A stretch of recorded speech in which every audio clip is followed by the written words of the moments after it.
I think we're just going to dive into it. Let's do it. Okay, so we got the big one here submitted by Matthew.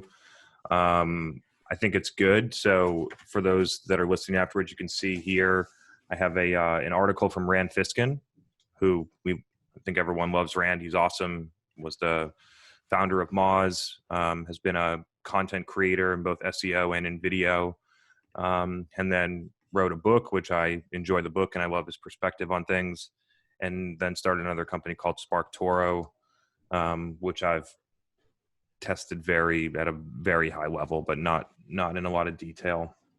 And so for those that don't have the article, we'll reference it somewhere in the podcast and on the live. But the header here, which is a nice little attention grabber, is something is wrong in online advertising. And it runs through a lot of different points. I think Rand makes a lot of good points. And so I'm going to stay out of the whole arena of ad platforms are tricking people. I'm going to just stay out of that. It's not something that I'm educated on, and I'm not going to pretend like I am. But I did read the article in depth several times, and I have a lot of notes. And so we'll run through those for everyone. And I'm sure we'll have a nice discussion going after that. So one of the points that Rand makes is that basically companies get valued based on growth rate. And so they'll spend money and they care more about growth than on profitability, which is true for a lot of different companies, especially the ones where you see announcements where they just raised $200 million at a $1.7 billion valuation, where profitability is not a huge deal for those types of companies. Now, we cannot just look at this and be like, you shouldn't do advertising. My position on this is that how the advertising is deployed makes all the difference. And so I would argue that a lot of the points that he brought up are true, and it's just a poor use of actual advertising dollars. And so let's run through it. So how else are you going to get customers is one of his first ones. Sure, ads suck, but how else are you going to get customers? And then basically positions about companies can consider either paid or organic, and 95% of companies will lean on paid. And I have a couple points on this. The first one is that organic costs money too. In order to actually do organic, it costs money. You need people, you need an agency to write the content, blah, blah, blah, blah. But most importantly for the people listening to this is that organic takes time, and time is money. And so for companies that are burning a lot of money, they don't have 12 months to sit around and wait to maybe see organic results. Additionally, in organic, you have no targets. It's not targeted. And so I think if you shift your perspective on how you're using paid, yes, I think that a lot of companies should try and get to an organic flow. The challenge for companies, and I break this down a lot when it comes to organic, is that it takes talent. It takes talent and it takes space inside of companies, and companies don't create the space in order for these things to happen. And so when I look at paid in terms of this point, sure, ads suck, but how else are you going to do it? I'm pumped to pay 1 cent to hit my target customer with a Facebook ad and have them have messages so they can understand more about our product. I'm excited about that. I don't know how else you could get to have I don't think there's a better way to spend 1 cent. And then you look around companies. Companies are spending money to grow in all different places. It's not just advertising. The companies that have 100 SDRs, let's try and quantify the cost of that and the inefficiencies inside of that system. Let's look at all of the sales reps. Let's look at the $3 million national sales meeting that happens at the Ritz-Carlton once a year. There's wasted money everywhere. Why are we attacking advertising? Let's keep going. So I'm going to tell a couple stories about when we get to go in and basically look at all the companies and what they're doing before they start working with us. So we have plenty of data of how this is all going on. I'm going to switch to speaker view. That's cool. Oh, it went to Megan. Okay, let's go back to gallery. So, and so I'm going to tell a couple stories about how this stuff gets inherited and what I see in here. The way that advertising is used in B2B companies, for the most part, is ridiculously flawed. And so, one example: company spends $250,000 a month on paid search ads, broad match, to a free trial sign up, and they're getting, I don't know, 6, 7, 8,000, whatever. The CPA was pretty low, so 6, 7, 8,000 trial signups a month, and they go and report that back to their investors. And then when you peel back the layer and you look in Salesforce and you say, okay, how many of these people actually became paying customers, and you calculate customer acquisition cost, and it's 65 months, there's a huge problem. But that's not how that marketing team or that executive team is being incentivized by their investors. That's one. Another one, again, a lot of this comes down to paid search, because it's not that they're trying to fake it, but it's very easy to make it look like it's working when it's not. And so Google AdWords, broad match to ebook download, $300 CPA. First off, $300 CPA for an ebook download is ridiculously bad.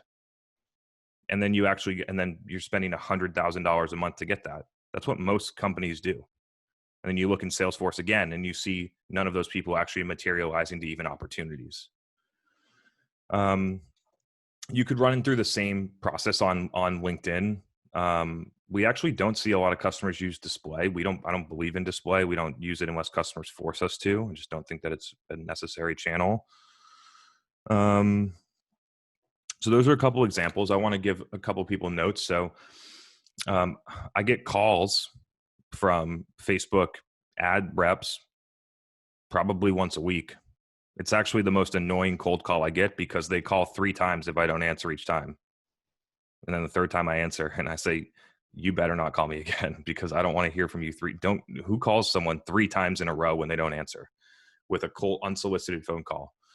That's not important. Okay. So anyway, the reps will call you, and they're trained. These people are trained to help you waste more money. Google Ads recommendations, and what you see in there, if you actually go and look at them, none of them are smart. They're all recommended there for you to waste more money. So I don't follow any of that stuff. I just use the platforms differently than how they think that you should use them, because they're an advertising platform. They make money when you give them money. They want you to give them more money. On the flip side, when you go in and with no additional budget and just redirect the advertising, so companies doing stuff like that with $250,000 a month, and then you change how it's being used and pipeline metrics go up 5x, you have to be like, maybe this does work.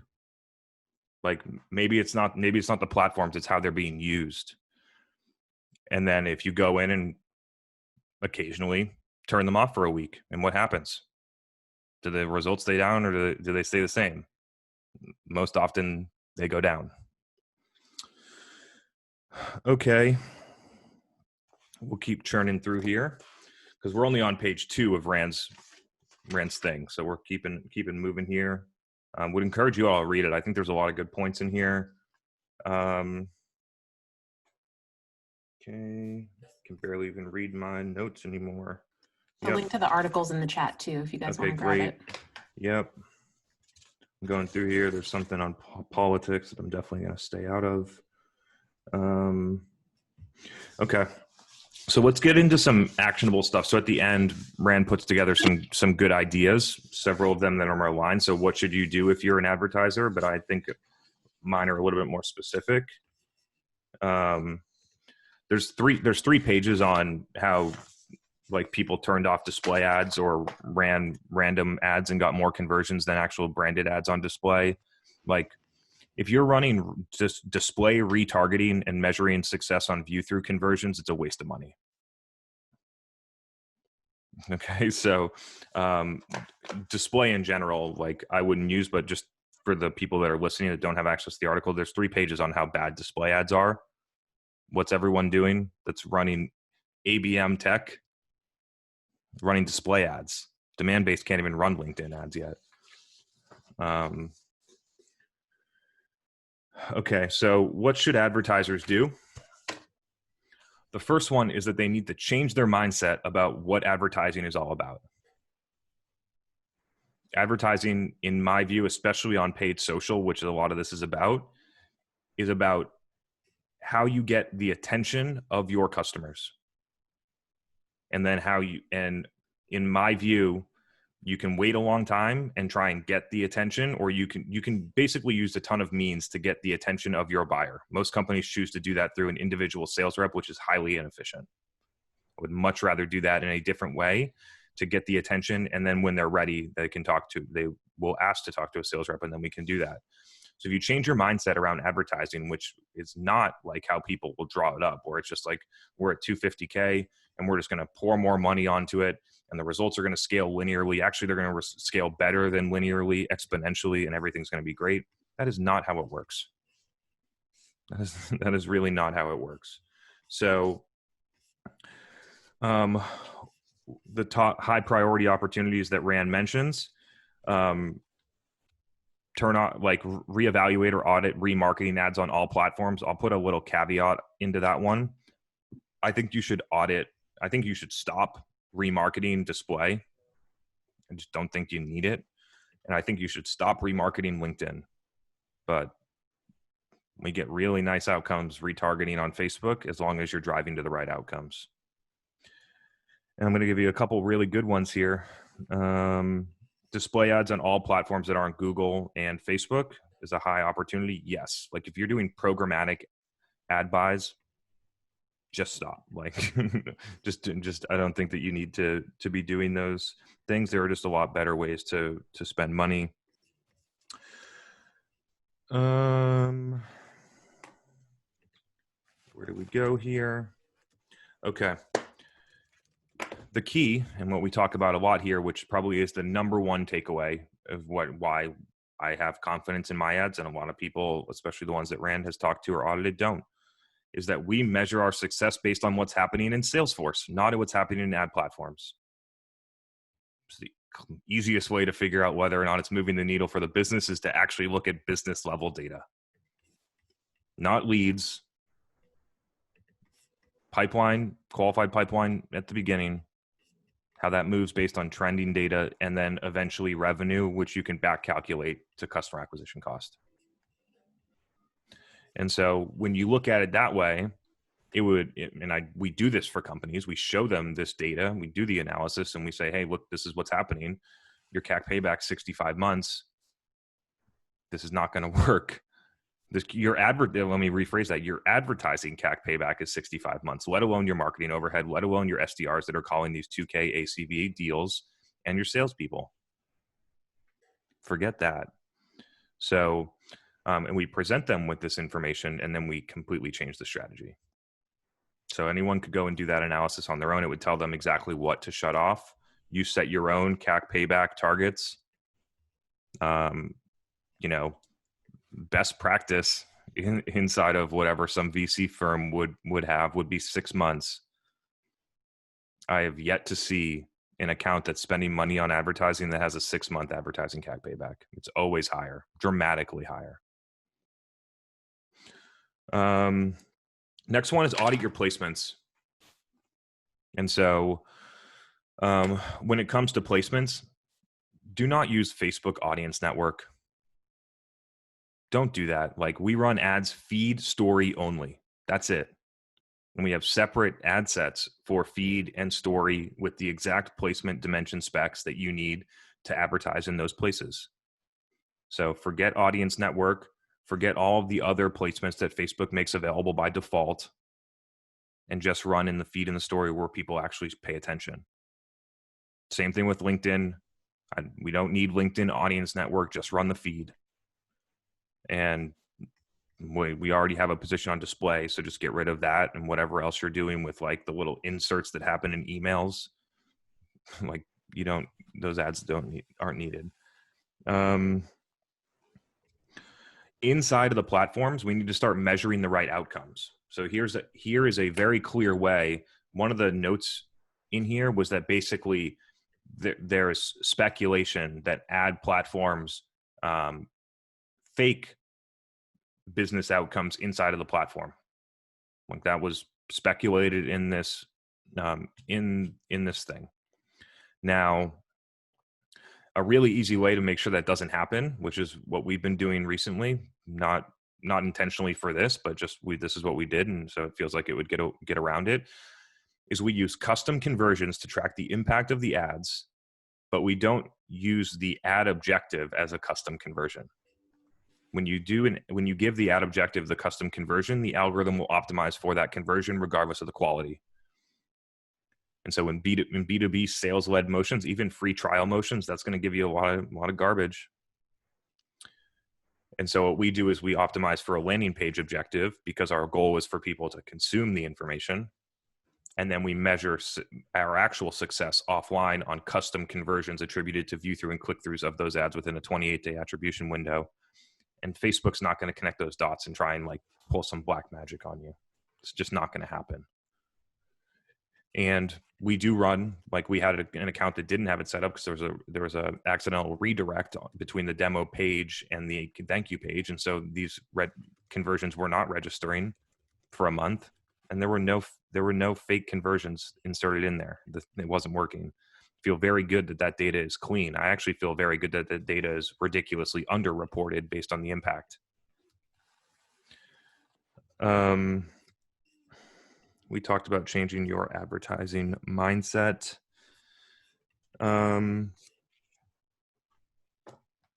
I've mentioned this a couple times, but directly inside of like the actions is go and audit your search account. Like just look at it at a strategic level and see what you're doing. When I have a company that comes in and says we're spending $1 million a month on search and it's our best performing channel, I know they're wasting a ton of money. There's no way that you can spend that much money efficiently on Google for a B2B, small TAM brand. There's no way. And so audit that. I think I am done with this one, but would love some questions. Questions have been rolling in, Cool. and there are lots of different topics. So that was awesome. Actually got some feedback that they loved that we broke down this article tonight. So thanks for sharing the feedback. Thanks. Thanks for submitting it, Matthew. It's great. Yeah, great idea. But why don't we kind of take some questions, and actually, Ferris, you're joining us tonight. I'm going to bring you on and I'll let you ask your question live. You ready for this? I'm unmuting you. Thanks. Can you hear me? Yeah, we can hear you. Go ahead and ask your question. Well, thanks for having me on. So I manage a syndication program here at Formlabs. We are a 3D printing manufacturer. And so one of the things that we do often is we do paid webinars and paid white papers with a lot of different journals, like engineering journals, like engineering.com. And so it's an easy way for us to kind of get a lot of new leads and batches at a time. And it's been working consistently for the last about 2 years or so. However, it's been really good to hit the lead gen goal and the MQL goals. And as Chris has kind of mentioned a lot on his content before, it's important to look at the revenue attribution. And last year, digging into the data down the funnel, it's been a bit hard to see the pure ROI just on how much revenue we're getting from these cohorts. So I'm curious, like, what's your experience with syndication in general? What do you think about it? What's the best way to optimize it? And what do you think in true reality it should be in a successful way in the future? Give me more info. Like, give us the details. What'd you really find? Like, how many leads and how many customers came out of that? You have the info? Oh, there we go. I was unmuted. Yeah. That's a good follow-up question. So, for example, one vendor that did really well was the American Dental Association, so the ADA. So we sell to dentists and engineers. So with the Dental Association, we got some crazy volume. We did 3 webinars with them, $20,000 last year. First one got 700 registrants. Second one, 400. Third one, about 300. So there were diminishing returns. Mm-hmm. But we saw at least 10 to 12 opportunities that closed overall through the year. Our average sales price is about $5,000. Okay. So that was the best vendor. But with a lot of other vendors, like the engineering journals, we're seeing like less than 2 to 3 closed won printer sales per journal. Mm-hmm. Now, this is looking just at a net new cohort. This isn't accounting for influenced sales in any ways. Mm-hmm. So, yeah. That's okay. These people, this will be first touch attribution for a majority of these contacts. Yeah. So the way that I look at this, and I analyze a ton of companies, and why I asked you for those percentages is I'm very curious because I see data and other customers that do this at a much larger scale and with a slightly different approach. The webinar one was interesting. What most people will do is content syndication, where they'll put a gated ebook on someone else's website, and then someone will download that ebook on someone else's website and peruse it, get pushed into someone else's marketing automation system, and then somebody will follow up with that person as if that person has to talk to them, which is ridiculous. On those ones, companies are thrilled to spend $250K or more. As you go up into larger revenue companies, the expenses on these types of programs are egregious. Like, people's full job is how to allocate $5 million for syndication vendors Per year? Per year at large companies. Okay. And so when you look at it, the thing that I see is out of 30,000 leads that you'll win somewhere between 3 and 30. Mm-hmm. And so the percentage that I'm going off of is somewhere between 0.01 and 0.1%. And so so when you look at that expense, you have big deal sizes. People find ways to justify it, right? The question is where are all the other costs that are happening, right? So you're spending money on this vendor, but how many people is it going to take to follow up with these 30,000 leads? Yeah.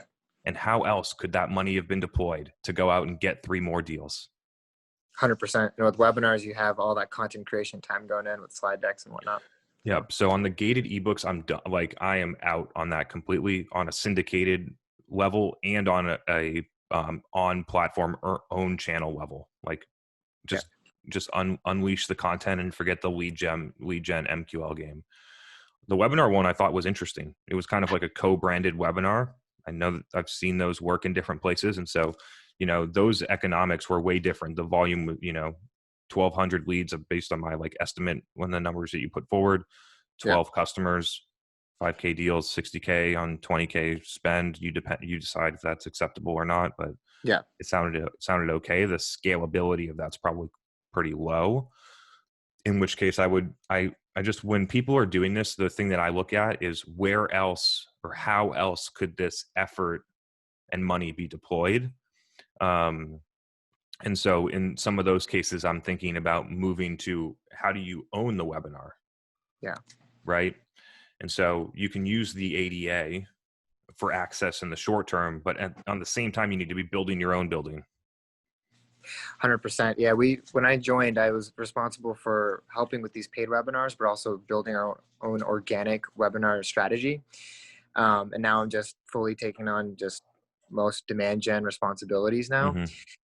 And that was something we were doing. And one question I had just to follow up with this is I think it's been efficient at bringing a lot of new leads in, even through other journals. But the MQLs that are coming in, I think pipeline creation is there, but there's a lot of closed loss deals and there's a lot of SALs released. And my fear is that we're just MQLing these too fast, because you get this, it's like you mindlessly sign up on a different website and it's like another company's brand in there. It's like, okay, I get it. But then when you get a call a week later from a sales rep, it might be pretty turned off really quickly. You might need more time, because it feels almost like a Facebook ad lead in some ways. Yeah. No matter what this comes from, Facebook direct response, LinkedIn ebook direct response, content download on a third party site direct response, content download on your site, it's the same thing in a different place, right? They're downloading a piece of content. They're not asking to talk to your sales rep. The win rates are going to be low because there's no buying intent, right? And so what companies will have put in the middle here is like an automated nurture program with certain whatever activities justify the cost of the product, right? If the cost is high, they might be doing more expensive things. If the cost is low, it's just going to be, spam automated emails for a certain amount of time until you give up. Or until someone opens an email by accident and then they hit their MQL score, and then they go into the sales reps. So this is why I'm not into this stuff, is that it creates a huge burden on sales. To base a ton of wasted effort to lose most deals. My data shows out of the leads total, 99.9% or more of the higher percentage than that you actually lose of those leads. And then if they do get to opportunities, like, it just comes down to what is the alternative. And most companies, what I've found is that they just don't have the alternative. So they keep doing these things. And then because their MQL metric is so high, they literally have no other space to go out and find something better to do, because it takes all of their effort and all their money to hit this number that is super inefficient. I totally resonate with that. Yep. So that's what I see. I was very lucky to figure all this stuff out with a company that didn't have like these ridiculous MQL targets that most SaaS companies have, which is the only reason that I think that I was able to do this, right? Yeah. And that was 5 years ago.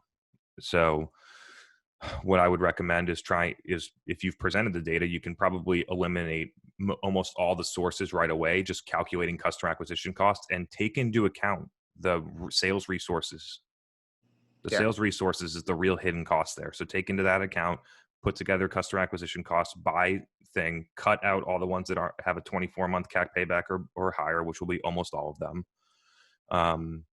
Keep the ones that are working, continue to monitor them, and then take all of that money. I did the same thing with trade shows. Like it was me, it wasn't a million MQLs on content syndication. It was, we had a $1.8 million variable marketing budget, and 1.2 million of it was going to trade shows. Yeah. Like, I need that. Like, in order to figure out something else, I'm going to need some of that money. Let's move from 12 trade shows a year to 3. You can do the 3 that you want. And I need those dollars so I can go and make this work better.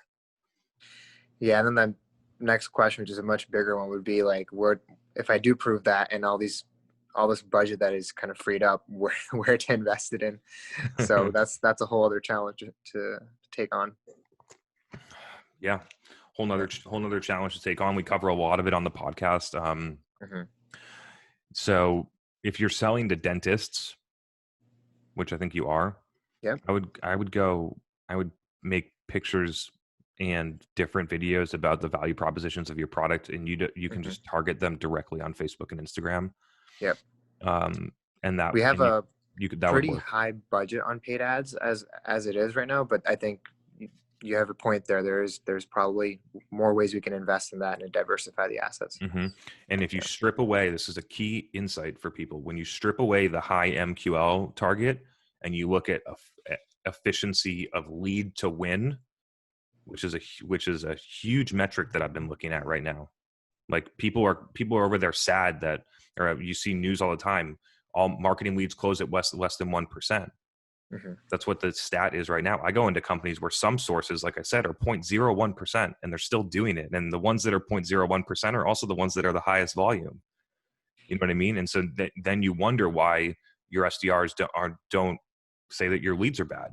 It's because you are sending them bad leads. The data shows that they're bad. And so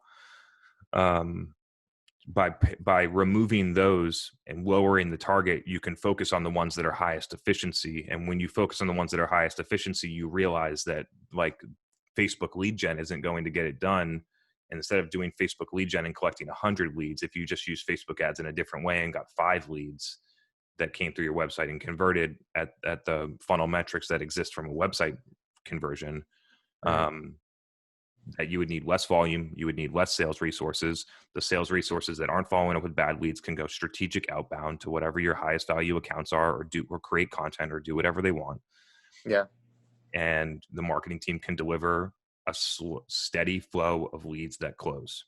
And then over time, you have to try and figure out how to make that pipeline number larger, whether that's more volume, higher value accounts, different things like that. But I find marketing to be a thing that smooths out the funnel. Like we want marketing to be $250,000 a month, every month.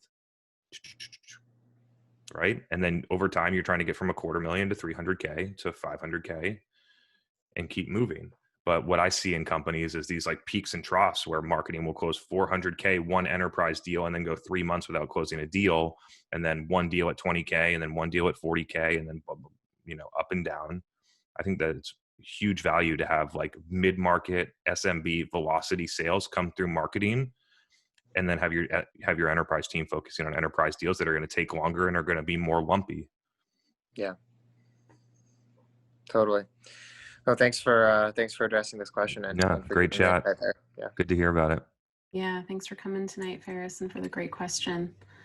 So we actually have a few people that want to get into a topic, and Eric has a great question that speaks to it. There's a lot of chatter around SDRs under demand gen. And Eric, I'm going to bring you on because I think you have a good scenario that you can kind of talk through to set the table for this topic. Thanks, Megan. Hi, Chris. I lead Eric.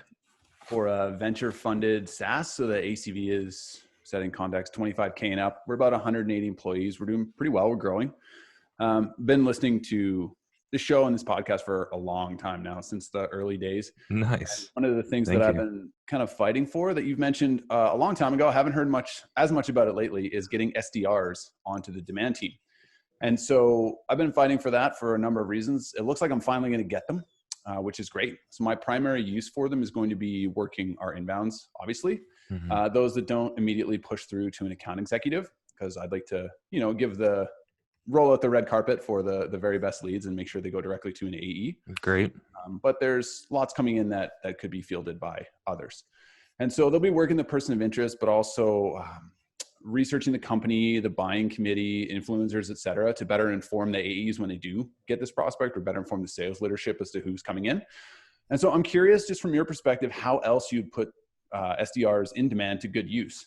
So again, setting context, we have a really significant investment in a virtual event calendar. We've got thought leaders that we've brought on board. We're building out content series like podcasts and et cetera, but we do a lot of live VEs now. And that's been pretty successful in our brand marketing component, I guess you could say. Mm-hmm. So my plan was to have them working on personally inviting our prospects to these, again, rolling out a bit more of a bespoke invitation process to try and get the right folks to come to these events. So we're not wasting so much on ads. As you mentioned previously here, CPMs have gone kind of crazy over the last few months. We're not getting the $5 webinar registrant that we were getting in March and April. Those days are long gone, thanks to the election in Q4 and whatever else. Anyway, that's the deal. I'm curious as to, from your perspective, how else you would put SDRs to good use in their idle time when they live in demand gen. Mm-hmm. Love this topic. So I've been talking about this for almost 6 years. And so the way that most companies have justified SDRs, because if you look at the CAC payback on SDR functions, especially early stage companies, it literally doesn't make sense. Like it's underwater every time. So they justify it with, we have an AE talent pipeline. And so if we aren't able to hire on time, we'll be able to fill this person in, because if we don't hire on time and we get behind our plan, so a lot of companies will justify SDRs based on having available AE pipeline as opposed to recruiting. And so when I look at like, if an SDR team came under demand gen, under my team, here's the first couple things that would happen. One, sales has way too many of them most often because there's way too many shitty leads. Right. And so there's way too many SDRs. And so I would not that I'm going to fire people, but honestly, if you just look at it objectively, there are way too many people on that team in most organizations. And so that number is going to get shrunk down, which then creates more. If you look at that entire budget, that number gets shrunk down, more budget goes into a better form of business development. Right. And so I like the idea of having both functions together, but I would tear down, like I think we talked about this in the last episode. If not, like, let's get into it. I would tear down the building that is predictable revenue SDRs, and I would completely rebuild that how that function works if it was under my watch. So instead of having 25 entry level college grads that have grit and want to, you know, bang the phones, like the stuff that people glorify on LinkedIn, I would find 2 to 5 very, very strong, smart people that are experts in whatever the buyers that they're going after do. And I would have them create content for LinkedIn. And then and once they create content on LinkedIn and create awareness, sending that invite to the webinar works way better. Asking for the meeting after someone's engaged with your content for a little while and you know about their business and you know about the things because you've responded to their comments, and then you ask them for a meeting because you launched a new feature that they've been asking for inside of your post for the past 3 months, works a lot better. And so those are some of the changes that I would make to that function. It would be a different it would be a business development arm that is more focused on the best form of business development today, which is content marketing with subject matter expertise. So that's what I would think about doing. If they're experts in your buyers, then doing the group demo for SMB customers, or you know what I mean? There's so many options that you can have if they have the knowledge base that your buyer wants and needs. And that's not the profile that companies hire for. And the reason they don't hire for that profile is because it's so high volume and so low efficiency and such a bad job. You know what I mean? So if you and it's all built around the idea that you need so much volume and then someone to sort through it to find a couple good ones for your sales rep. And if you just strip out that idea that's been around for 20 years or a little bit less than that for 20 years, and you remove that assumption, you have a lot more flexibility on what to do with that. Charlie had a follow-up question to this point. Do you ever get the SDRs to do on-page content or just LinkedIn?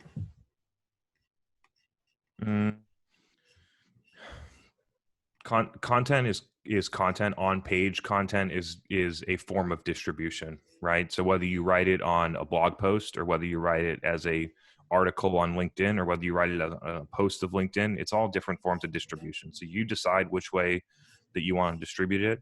What I found is the least friction possible. People on here will know you read LinkedIn posts a lot more than you read LinkedIn articles. And you read LinkedIn posts a lot more than you click off a link and go and read a post from a LinkedIn, a link that goes to a web page from a LinkedIn post. The reason is because there's less friction to consuming the information. And so I would think about sticking inside of the channels and making it more to the idea that someone doesn't have to leave the platform in order to do it. We've been doing that a lot in our paid ads. Like some of the things that Rand was talking about here was about how a lot of clicks are accidental.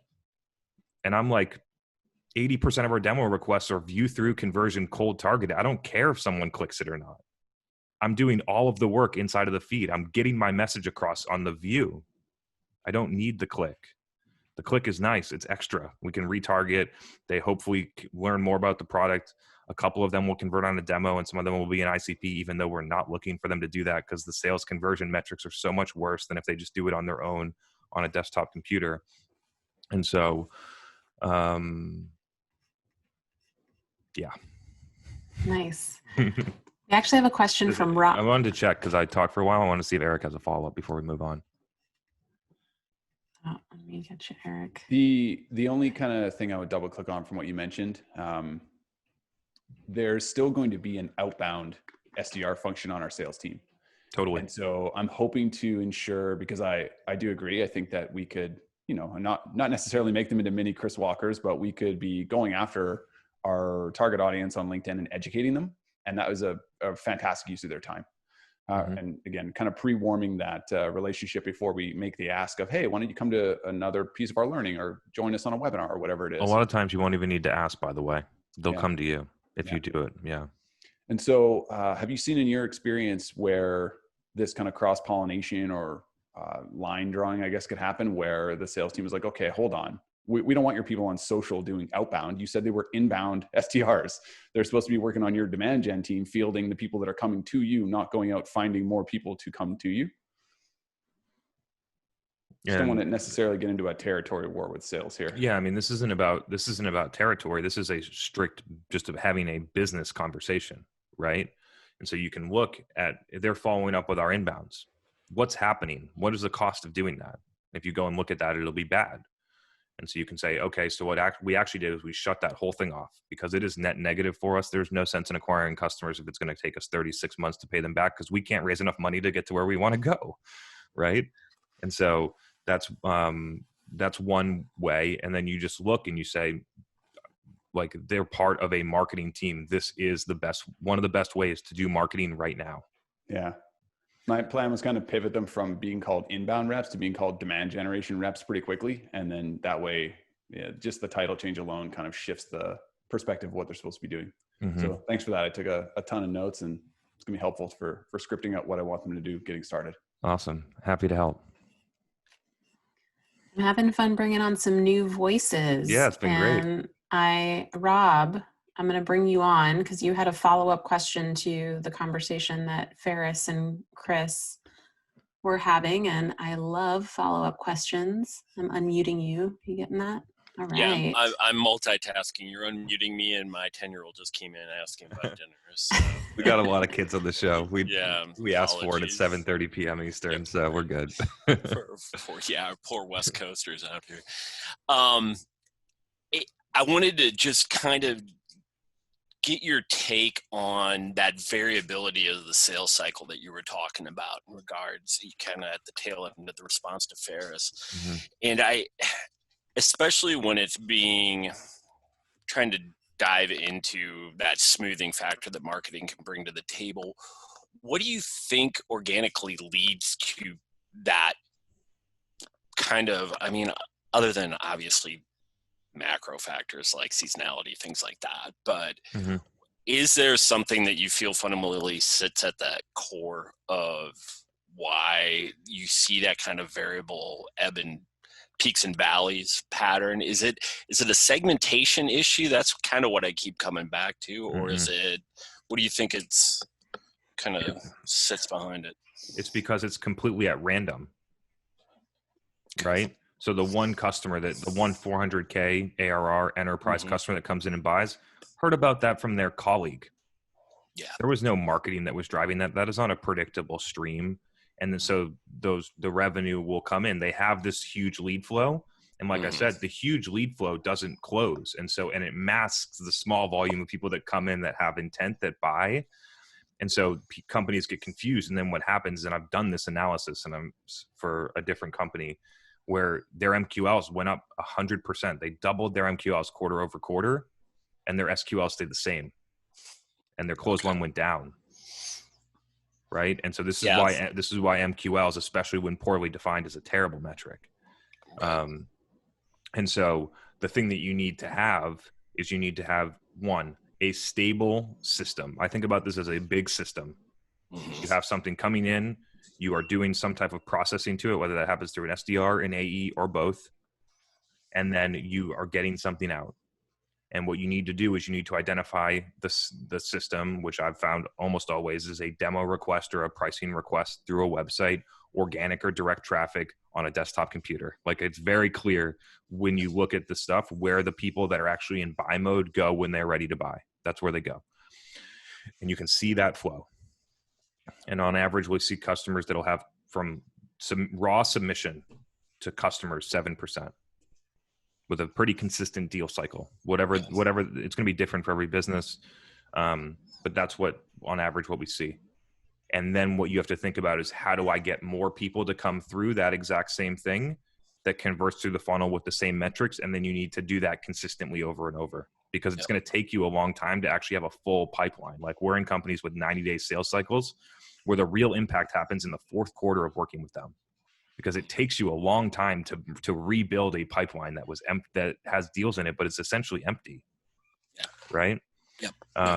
And so that's what I'm looking for. And then over time, trying to increase the inputs of the system while maintaining the rest of the metrics, which is really the hard part, right? Like, the companies will dump more money into it and degrade the metrics and get the same result at the end. And so it's a very careful balance. I take a lot of responsibility. I was actually going to tell a story about this. So we'll go off topic for a moment. Is the idea, like, some of the things that I learned when I was 23, when I was trying to sell products e-commerce. And when you're using your own money, and at that point, I had like $50,000 of student loans and like $6,000 in the bank, right? And I have this huge amount of inventory that I have to sell. And so you're trying to figure out how to sell it, but you also want to figure out how to make a profit, right? And so I knew that I was selling the product for $49.99. It cost me 24 whatever dollars landed. I had $24 to acquire this customer. And when you run broad match Google AdWords, or you run broad match Amazon search ads, and you look at whether or not you were able to get the customer for $24, it teaches you a lot of things. When you use your own money, it gives you a lot of insights that other people don't see, because you feel you have a different way of looking at it. And then the next thing that I did was I started running Instagram ads. And when I was running Instagram ads, not a lot of people clicked on the Instagram ad inside of Instagram, went to our Shopify store and checked out. But when I ran the ads for $100, 3 people came through Google and bought stuff. And that was 2013 is the first time I saw that, like, that direct attribution is false in a lot of cases. Ads drive awareness that drives different conversion paths. And I've been replicating that in complex B2B sales now. It's not a difference between whether someone's buying shoes or buying a 100K ARR SaaS tool. Like, when they want to buy something, they funnel through Google and they buy it. Hope that was helpful. Good to see you, Rob. All right, it's time for the Facebook question segment with Bob. Oh, cool. So we can't forget, because Max, I re-listened to the episode, and a couple of times now recently I've re-listened, and I'm like, I didn't answer the question that you were asking, and I know now what you meant, so we can talk about that too. Facebook related? He was asking about the Netflix show, and now I understand what he was asking about. Yeah. Got it. Well, I'll bring you on, Bob, because you might have more context, but he's asking for any tips on stories. Stories are working superb for us right now. Bob, I don't know if you have any other context to frame your question. Yeah, well, actually, so I guess I'll use the time for 2 parts then. So first part was you had mentioned feed and stories. I'm right now just running ads in feeds, so I was curious if you had any tips for kind of ad construction that you're doing in stories, because I haven't placed anything in stories. I'm not even familiar with what it is. Mm-hmm. I don't know if you have any context you could share in terms of how you maybe structure the ad differently.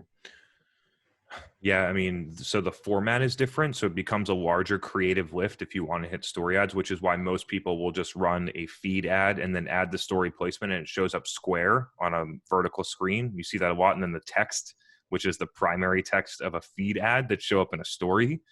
And so that's what most people do, because they're lazy, or the creative isn't able to deliver the volume in order to support that placement.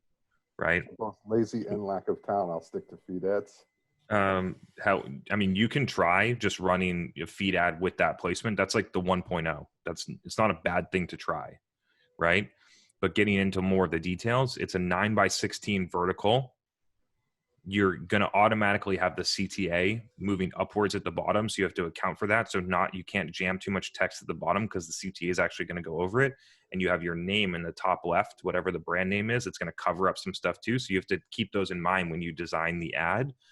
And then there's a couple different ways that you can do it. You can have like a 15-second like animation video. You can do a static image. You can do 3 images sequentially. There's a lot of different things that you can do inside of there. And so there's a lot of options once you get into it, but it's a heavy creative lift, and that Facebook and Instagram stories is basically the only place that you use that format for creative. Got it. I have a secondary question to you, a little bit off topic, but I posted something on LinkedIn today just about some of the results I was looking at the past year.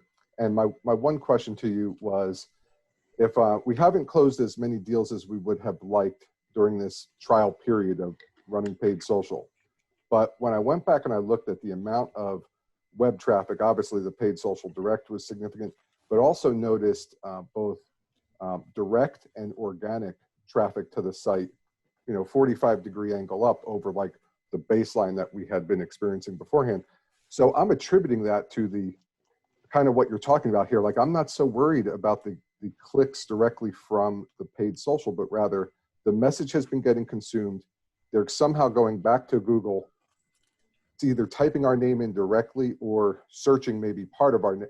I looked at some of the keyword searches and they're like variations of our name. So that's kind of, I'm attributing that volume to the paid social. And then the question is, how much value can you place on that if it hasn't converted into the ultimate metric of revenue? And the time frame, you know, we're 6 months in. So how much more do you need to put the gas on the, you know, put the pedal on the gas, you know?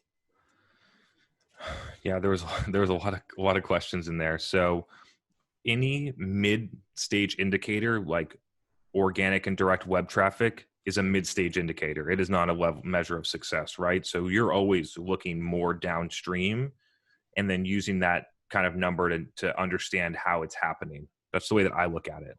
So I'll look at it early. In some companies, we go in and they're running $150,000 in poorly targeted trash. And when we start running highly targeted ads, their actual organic and web direct traffic goes down because there's less people that are like, what the hell is this brand? And then searching the name and then finding out that it's completely irrelevant, right? And so that's not a one-way thing. You run paid social ads and your organic direct goes up. It's not necessarily always like that. But I would look, again, like we've looked at cost per meeting, cost per SQO, customer acquisition cost, are the numbers that you need to look at. And if they are so far off, then you need to reevaluate. And if they're close, then you can think about, okay, what do I need to change in order to make this happen? And the last thing is, you said that your sales cycles are getting longer, especially during this time. Like eye doctors, like I haven't been to one since this whole situation happened. I'm sure many people haven't, you know what I mean? And so in those places, maybe they're just like not buying as much, or maybe the sales cycles are taking longer and you haven't given enough time. You need to piece together a lot of different data points. You call the leads, right? So if you're calling the leads, you can put that in your head and understand, is this person worth whatever I paid in order to have their contact information and have this meeting with them? And you can start to like look at it in different lenses. Perfect. Thanks. Cool. To have you, Bob, as always. All right, you're gonna hit the Max Netflix Yeah, answer. Max, for the just for the listeners afterwards, can you just quickly restate the question? But I thought about it, and I think we have something better than what I gave you last time. I'm gonna unmute you, Max. Yeah. Ask. Yep. So I think it was about the Headspace release, like a 8-part miniseries on Netflix, kind of like going through how to meditate, and it's just like a really cool like brand content play, because it's actual like great information of how to do it. Like you don't necessarily even need to use Headspace as the app, or any app at all in that regards, but now you'll always think of like Headspace in terms of like meditation. So the question was like, are there any other like non-traditional avenues to get like your brand name out there? Maybe, I know like we can't all get a Netflix series up like they did, but like some other places that people are looking at, like maybe mini series or something like that. I can't remember what I asked now last week. Yeah, no, that was enough context for people. And the way that I thought about it afterwards, and I should have answered it this way the first time, is that this basically comes down to two places. It's content and it's distribution, right? Netflix has become the distribution for that show. And if it was Headspace, they could have easily taken that 8-part series and put it on their own website and gated it and run ads to it, right? Like the same piece of content in two very different forms of distribution. They had a good enough piece of content that they could get onto Netflix with it, which drove a huge impact for them. I imagine it was helpful in moving people, in getting people more accustomed to the idea of using meditation. Therefore, the content was delivered by Headspace, creates a brand awareness for them. Makes perfect sense. Content marketing 101. Now, your question was, are there other like non-traditional channels in order to do stuff like that, specifically for B2B, right? Yep. And I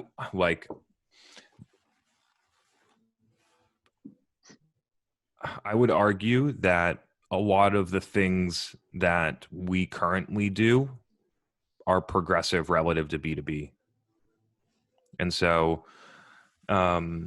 Like if you think about the Netflix show for Headspace, like I'm trying to think of what would be like the 2002 parallel. Like where would they distribute that? Like a home mail DVD maybe? I'm trying to think. And like the home mail DVD is the trade show booth for B2B. And then the Netflix show on B2B could be a Slack, I think Slack community is really interesting. I think LinkedIn is really interesting too. I'm not saying anything that people don't know.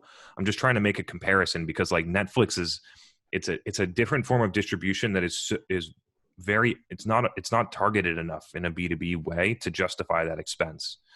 Some of the things that I've been seeing, honestly, that I'll call out that I think is innovative, is Hulu or other types of OTT B2B ads. They're happening. Good production, like agency production on B2B SaaS that's driven between a commercial that I'm watching on YouTube TV or Hulu or something like that. I think that's cool for larger brands. We still can kind of been testing podcast live read, which I think is an interesting parallel, especially for things like product releases and things like that. I think is really interesting. Those are a couple that I've been thinking about. And then when it ultimately comes down to it, like my goal overall is to not need a third party distribution, right? Like for a very large, for like Headspace, like Netflix is a good avenue for them, but over time they need to have the content platform. They need people to be coming to watch their 8-part series. They're going to have things on meditation and mental health and this thing and this thing. They already have the app, but they need to figure out how to continue to grow it. And so like I'm going to have Patrick Campbell from Profitwell on. I think it's a really interesting parallel in B2B. It's like they've created a sick content channel about SaaS pricing and a lot of other things that I think Patrick is really smart with.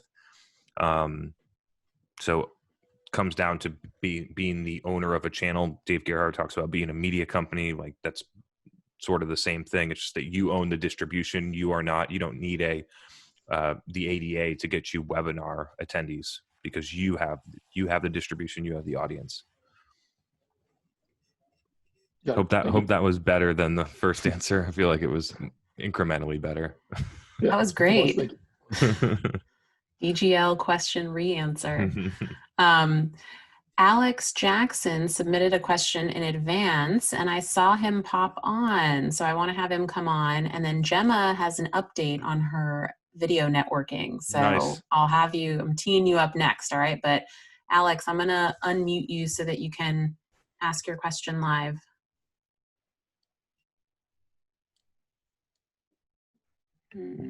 While Alex is getting on, I just want everyone to know I wore this polo because someone was making fun of my t-shirts today. I wear t-shirts every day. Who made fun of your t-shirt? Carmiana was. For that. Well, actually, people, just so you know, Chris, people noticed in the chat. That I was wearing a polo? I know, because it's very, very unlike me. Yeah. For that. All it's right. Okay. You can rock a polo and a t-shirt. Alex, are you on? Alex, let's get you in here. I am. Hey, how's it going? Chris, Hey. I love the polo, man. It looks sharp. Thank you. Good to see you. Good to see you guys as well. Happy New Year's. So my question this evening was really around, it's 2021. The question I'm getting a lot from executives right now is, hey, we love the thought of demand gen. We love the thought of growth marketing programs. The buy-in is definitely there versus, last year where there's maybe having to fight tooth and nail to get that opportunity. The question I've got for you guys this evening as a team is I'm curious, the 3 stages of that funnel. So the top of funnel, the driving awareness, or influencing consideration and driving action. How are you justifying that? What metrics are you bringing to the table to say, hey, our growth program at top of funnel is doing this, the middle of funnel is doing this, and then bottom of funnel? Obviously, I'd imagine it relates back to revenue, but curious to get your input and see, how can we help justify and validate growth programs and demand gen programs? Mm-hmm. Yeah, so we think about it a little bit different, but I think this will help you. The first thing is, I just forget mid funnel. Like anything above the bottom is the top, in my view. The mid funnel was built to have some type of gated asset. Yep. And Fair so enough. 100%. Yeah. So if you clear that out, you just have the top and the bottom. And when you look at the bottom, I focus on the bottom first, because the bottom, if the bottom's not working, then the top's not going to help. Right. And so I'm looking, how are people converting? What are people searching inside of search when they're looking to buy exactly what we sell? When they get to our website, how are they converting? Which ones are becoming customers? They filling out the newsletter form, the ebook, filling out a webinar, asking for a demo, filling out the contact us form, filling out that chatbot, filling out your exit intent pop-up ad, whatever it is. Where are those people? And then try and converge on the one that's working the best, which often is a demo. So, and you can measure those very black and white. Searched in Google. It was an ad. It was an ad. They clicked on it. They went through. They bought it. How much did it cost? How much did it cost us to get that customer? How much money did we make off of it? Is that a good buy for us? And then just work on that, right? So that's what I look at in the bottom, is in the most simple form. When somebody is looking to buy what we sell, can they get it from us? Okay, 100%. Yeah. So those Yeah. that one, and then at the top, because we set up custom conversions inside of ad platforms, the goal of the top, which I call create awareness or create demand, which would also create awareness and product consideration and problem awareness of the products that we solve. And I'm putting out messages that help people understand reasons why or opportunities that they could capture if they were using a product like this. And then I measure based on how many of those people go through and then do what I want, which is fill out a demo request form. And I'm just looking at those two differences. And that becomes an in-platform Facebook ad influence, which I talked about a little bit before. You're not going to have direct attribution. If I didn't set these up, if I didn't figure out how to set these up, no one would know that they work. None of our customers would do it. Our customer would so fast tell us to shut off $100,000 in ads if we didn't have this set up. Right. So that's what I'm looking at. You can do the same thing in LinkedIn. Again, if you wanted to, we run the same thing in YouTube as well. And so Awesome. that's what, from a paid standpoint, that's what I look at. And it's basically, can you target the right people in the right platforms that they use? Can you deliver a message that resonates with them, that positions your product in the right way, and do that consistently in different ways? And the only way that you do that consistently in different ways is you understand your buyers and you can communicate with them. You can go through, and if you look back, if you use Gong, or for people listening, if you use Gong or different things, you can look back at the questions and the objections and the messages that people go through when they buy stuff, when they actually become close one. You can look at all those things that people need to know, and then you can teach them that before they get into the sales process. Absolutely. People are like, implementation is going to take eight weeks. Run a case study to everyone about the enterprise company that implemented in 10 days. Go ahead. Sorry. No, that's awesome. No, I really appreciate that. And that helps me kind of give context to, by cutting that middle of funnel, it really does. It helps, and it, I guess, it allows that direct comparison. I really appreciate that. Thanks, Chris. Of course. Yeah. And then when the end comes in, when it all comes back together, and another piece of this is like, when I'm going to go back to Rand stuff, because as we keep talking through it, I can get little things that I did, that I missed in there, is that he was talking about companies that don't care about profitability. We become centered on cost per SQO. Like, my objective is to lower customer acquisition costs for customers. And it's not hard because of what they're doing before they come and work with us, right? It's almost like a layup. And lower customer acquisition costs without lowering budget, which means that you have to be more efficient. And so when you're running all of these different programs, right? Like, you have these things running in Google Ads and all going on. But what I'm looking for is, how much is it costing us to get an SQO? What percentage of those opportunities are winning? What is the average deal size if the ACVs aren't that dynamic? What would the projected customer acquisition cost be from this month if we have the same funnel metrics? Okay, is that customer acquisition cost acceptable or not? And then, so that's what I'm looking for at the high level. That's what I'm going to go back to executives with. Is that trending up or down? Is it moving in the right direction? And then inside of the channels, I'm going to use that if I need to justify it, but mostly I'm using it to make decisions, right? We're running for a customer. We have a sales audience, a marketing audience, and then blah, blah, blah audience, product marketing or product managers or whatever we're doing. And you can start to feed them back data and be like, I recognize that you think that CROs are our number one target, but over here, it looks like product marketers actually are. Absolutely. That stuff is fascinating. And that, I think, looking at 2021 and beyond and understanding where iOS 14 comes into play, I think being able to define your own audience, having that data, being able to say, hey, we're looking for CRO who fits profile X, and then being able to import that data back in, that's going to be super helpful in terms of being able to effectively retarget in 2021 and beyond. So no, that's awesome. Thank you so much, man. Good to see you, Alex. Yeah, as always, I really appreciate it. I look forward to more weeks. Cool. Thanks, Alex. Great question. Thanks, Megan. Yeah. All right, Gemma, you ready for your update? And then Charlie, I'm coming to you next with your question. So teeing you up, but should be unmuting you, Gemma. You get it? Hi, Chris. Hi, Megan. Hey. I have a very exciting update. So I decided just not to overthink and just get started. So ever since last week, I've just been recording really short videos using Vidyard, which is free. And I've come up with a process because I'm very process oriented. And I think what works best for me is having the first 10 seconds be the reason for the video, which is usually like an informational interview type of, type of situation. The meat, the 30 seconds is, the value proposition. And then the last 10 seconds is the call to action. And I haven't really tracked my open rate, but it's been pretty successful. I would say even my first video, which I think is very cringeworthy, in my opinion, it still got, a response. So, yay for effort.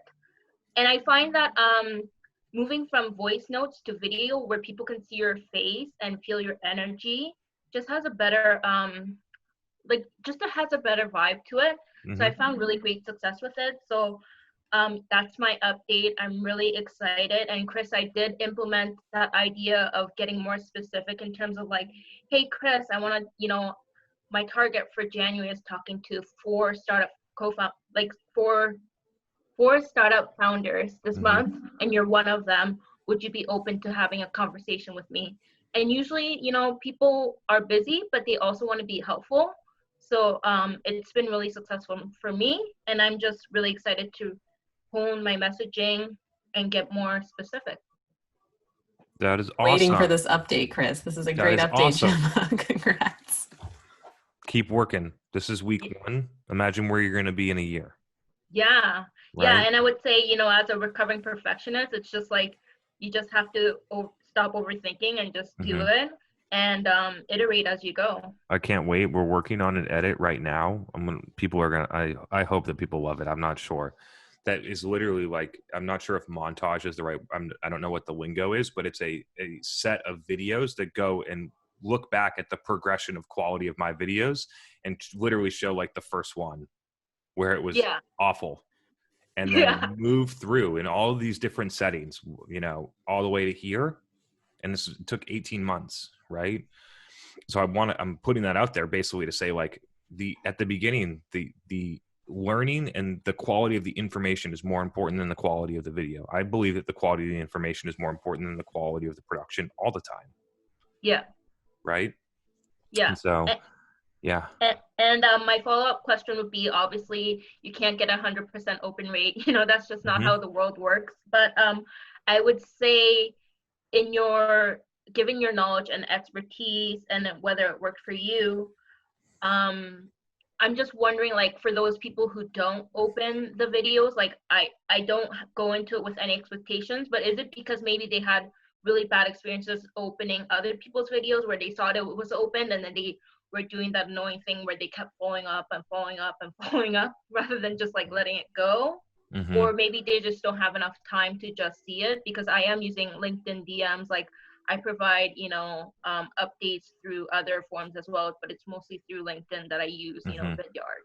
Yeah, I wouldn't try and think about why they didn't open your video and just move on to somebody else. Okay. Right? Like there's a million reasons why.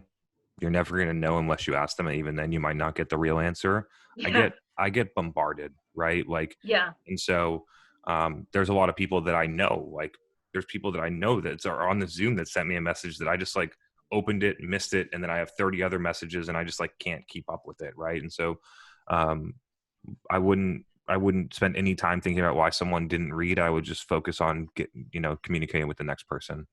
Okay. All right. Thank you. Cool.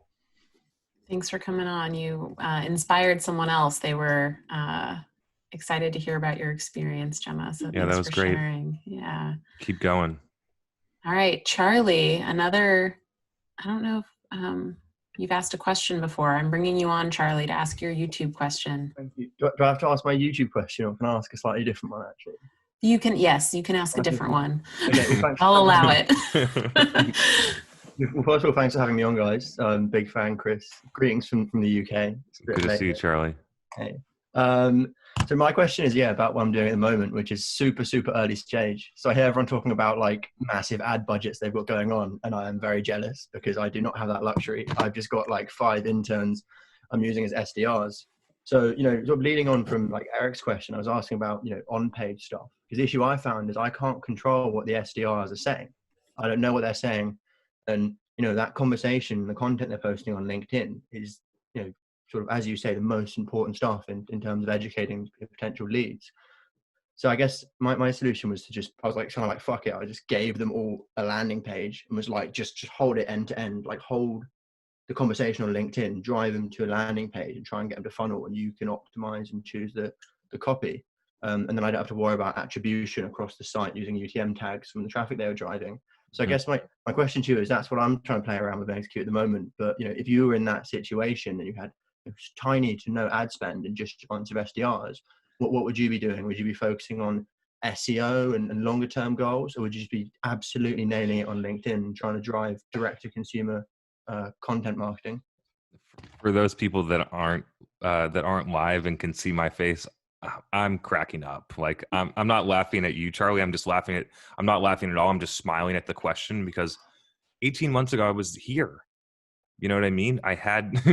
We just started the company. I sold my car so that I had more runway to make sure that this thing could get off the ground. And then I could invest in the growth and things like that. And I could have had 5 interns and SDRs, but instead I hired 1 part-time videographer. And then I started making videos for LinkedIn, and that became a thing that dramatically outperforms an SDR long-term. And so that's I'm giving you advice that I took. People that I was close with told me that the first person that they were like, a videographer, forget that. Posting on LinkedIn, forget that. Hire a sales team. And I was like, I just knew that there was a better way. Like I watched companies that went outbound and how inefficient it was. And then I did marketing and watched how efficient it was. And I was like, this is going to work here too.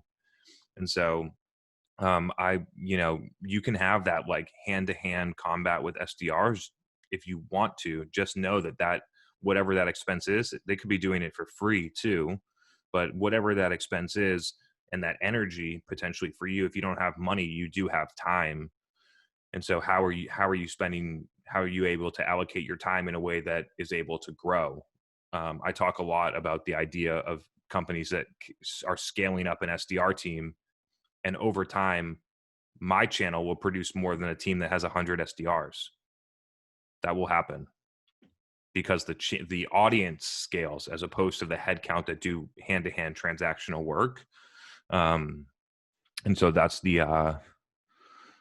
I would recommend figuring out how to produce content for your buyers. And if you are the expert, to instead of having people kind of like do that, to try and figure out what you need to put around you to make the content creation as easy as possible, so it doesn't weigh you down. Like I didn't waste my time on video editing, right? But I was the one, and it doesn't have to be you, right? Maybe you have a technical co-founder who's, knows your buyers better or understands this, or it doesn't have to be you. But figuring out how to switch from like kind of transactional cold outbound to progressive contemporary content marketing, I think is a really good formula. Okay. No, I really get your point. So what you're saying is instead of hiring some SDRs and trying to slowly make them into marketers, I should just hire some marketers. I didn't really say it that simply, but I guess you're right. Like, you know, I don't know what it's like in the UK, but I'm positive if you went around in Instagram and let's just pretend that you're in London and you search London video #London videographer Instagram, I am positive if you DM 10 people that one of those people would do video for you for free just for the portfolio. And so like there's a lot of those people out there, if you don't have money, that you can just put in a little bit of effort, and creative people like that, like doing the work and like trying new things. And eventually you'll probably want to pay them something, especially if you're having them do it every day. But like to get a proof of concept, there's ways to get it done. Cool. Thanks very much, Chris. Really appreciate. Awesome, man. Great to see you. Hope it was helpful. Thank you. Looking for an update from you in like a month, just like we got one from Gemma, because I can't wait to hear at least some progress there. All right, we have more questions that were submitted in advance. We're rolling, so we're going to keep it going. Matt, you're up next. I'm going to bring you on, Matthew. You submitted a bunch of questions, so why don't you pick one to start with?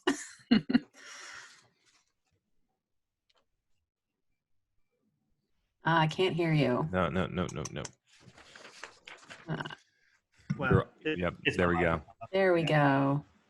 I don't even remember what questions I submitted. I had one where I asked, I had a client ask me, how long does it take before we can tell if paid ads are effective? And there's a variety of ways to answer that. But I'm wondering how you would approach to answer that question for someone who was going on with a demand gen, paid content distribution sort of approach. So the signals that I'm looking for is a higher volume of qualified opportunities. And I cannot wait to clarify this for people, because I have a post written up. I haven't written it yet. And this clip will go with it, is the difference between what most companies consider a qualified opportunity versus what I consider one. And so most companies are going to consider a qualified op someone that went through BANT with an SDR and hasn't talked to an account executive, hasn't sat on a demo, hasn't gone through a real discovery. And that's what they consider qualified. That's not qualified, at least in my view. Qualified for me is they've talked to an AE, they've gone through a detailed discovery, they've seen the product, that deal is still open, and there's an amount attached to it, and that deal is going to close somewhere between 20 and 35% or more. 20% minimum. And that's where I consider it qualified, because the difference between what I said in qualified A versus qualified B, you were going to lose a bunch of garbage between those two steps. The ebook download that becomes an SQL is not going to become qualified by my definition most of the time. An AE is going to say, I got better shit to do. And so if you can change your definition of qualified and align on that metric, moving that number up is meaningful.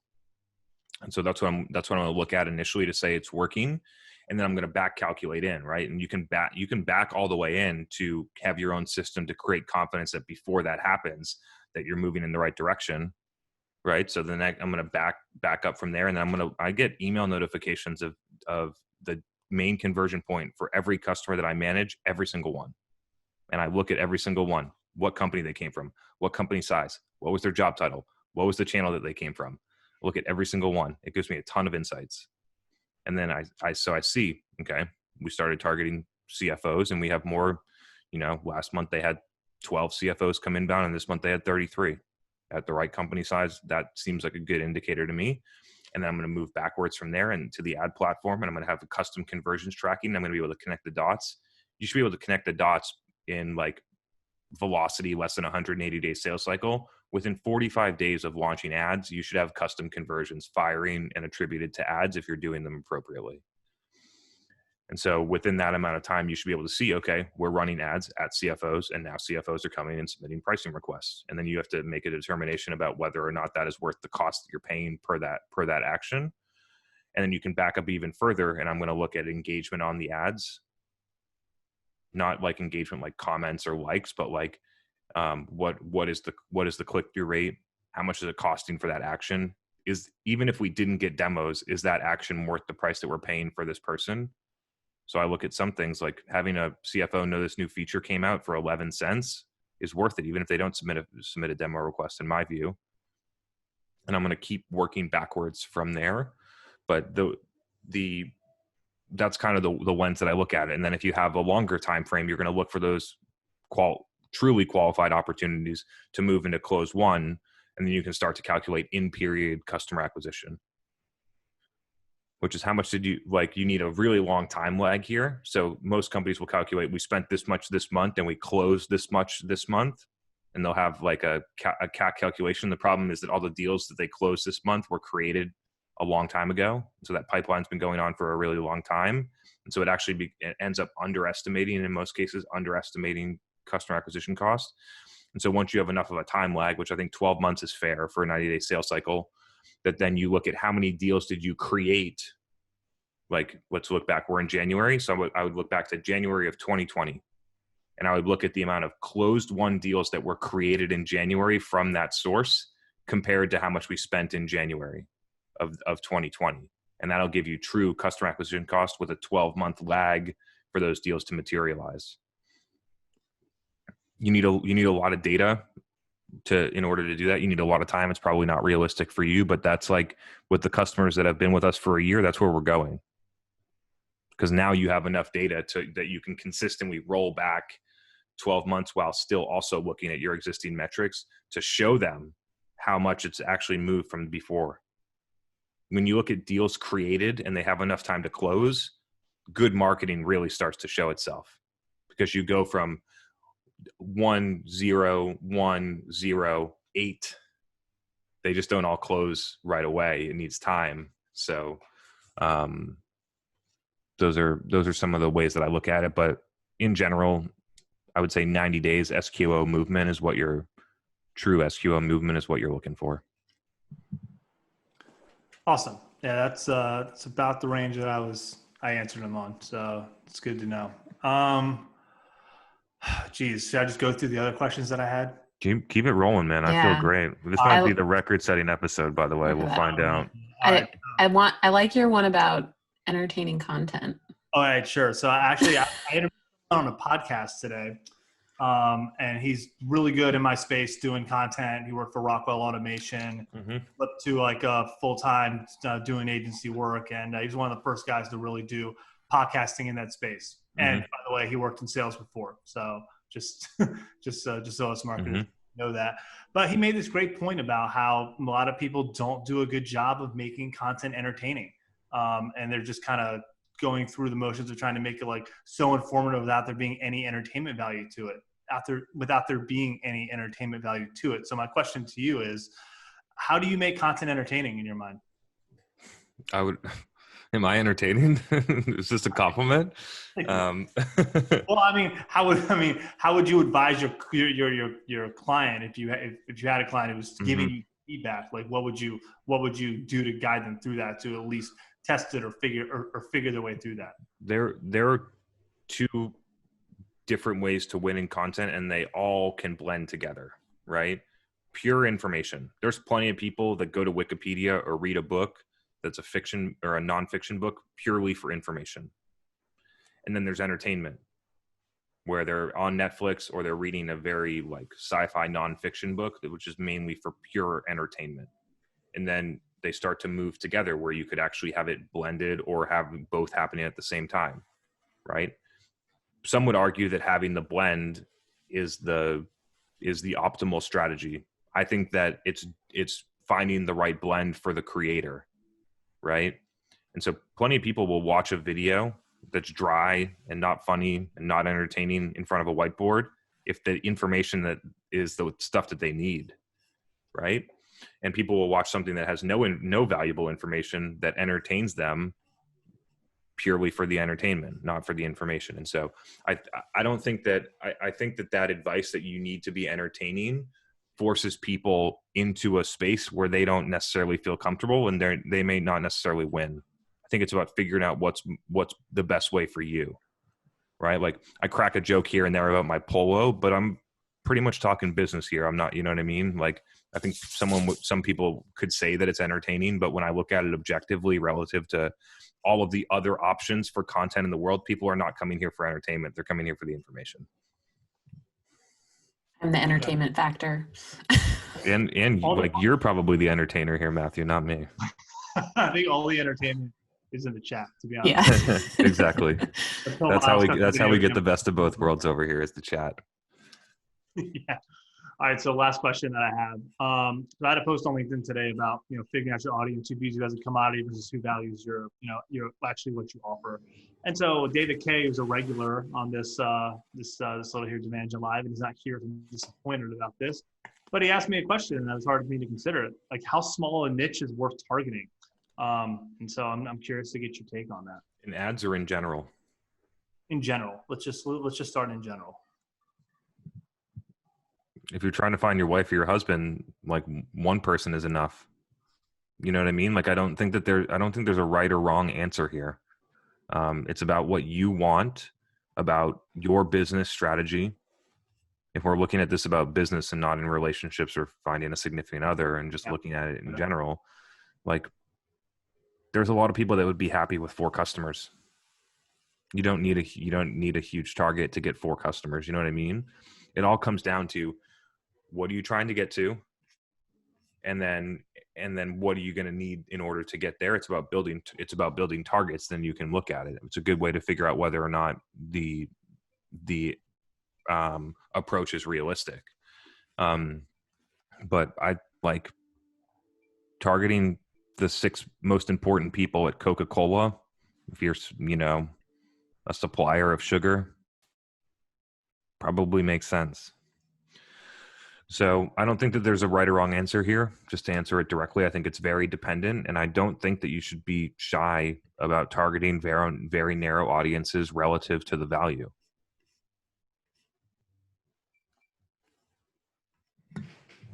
All right. Thanks, man. Questions, Matt. Thank you for coming on. Thank Good you for questions. submitting questions, and the Rand article. That was a great opener. Yeah, that was great. Keep the articles coming, or other things like that, especially from someone like Rand Fiskin. It was really good to go into. Yeah. Hopefully you can get them on the podcast. That'd be awesome. Yeah, let's hope. Yeah. Anna, why don't you come on? You had a question about posting videos on LinkedIn. I'm going to unmute you. Thanks for joining tonight. You can ask your question live, Anna. Hey there. Can you see me? You can't see me because I'm on my phone and I accidentally pressed do not show my camera. But my question is I'm bringing a simple one on tonight, which is taking your pillar content, your long podcast episode, and chunking it out and putting the clips on LinkedIn. Have you ever tested just like putting a quote into an image, or putting like you had a guest on and they had a 5-step process and you put it into like a slideshow and then posted that on LinkedIn? And have you tested any other sorts of sharing of content besides clips? So short answer is we have. We've done, like, sometimes we didn't have the video. It was just audio with the captions. On our company page, we take a ton of my quotes, make quote tiles, and then post them on our company page. People have taken things that I've been on their podcast and taken it and made it into a 6-slide deck and posted on their company page. So I've seen that from a couple different sides. I think it comes down to what internal resources you have and what is the most efficient way to communicate. If you were trying to squeeze as many pieces of content and posts out of one piece of content, then those types of plays would work. We've created a system where we're creating so much content that we have more than we distribute. So then we're in a position where we can be more selective about what we post versus needing to chop one piece up even more. Right. And so it's a little bit of a different mindset. So instead of, how do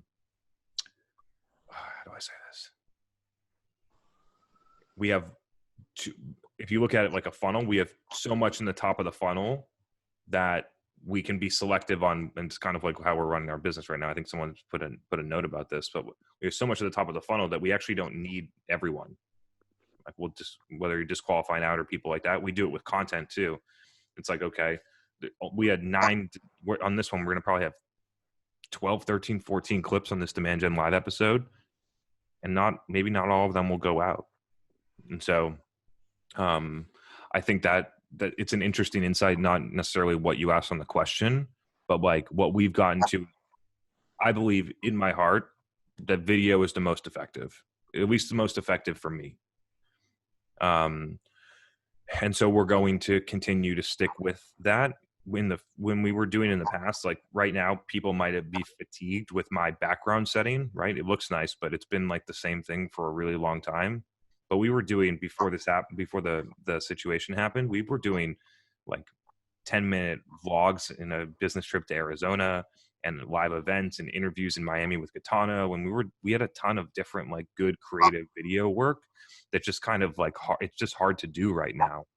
And so I wanted a couple different directions there with your question. Happy to answer a follow-up, but in general, we don't do those things because I find we have too much video content to begin with. And secondly, I actually think the video content is more effective than assets like that. Yeah. Yeah, that's helpful. I also think video, when people see someone talking for a minute or two, it's and you just get more information in there versus just like an image with a quote. It can fall flat. It's not enough. You know, it's not enticing enough. So it's just stuff I've been thinking about. So I appreciate that. Thank you. Totally. And the image with a quote, especially if the quote is ultra broad and motivational and stereotypical, will get more engagement, which a lot of people trend that way, whether it's on Instagram or other platforms, because they follow the algorithmic metrics. A lot of people don't post video, and I say this a lot, but I'm going to continue to hammer it home. A lot of people don't post video because they get 10% of the views that they would on a text post. So they'll just continue running their text post play.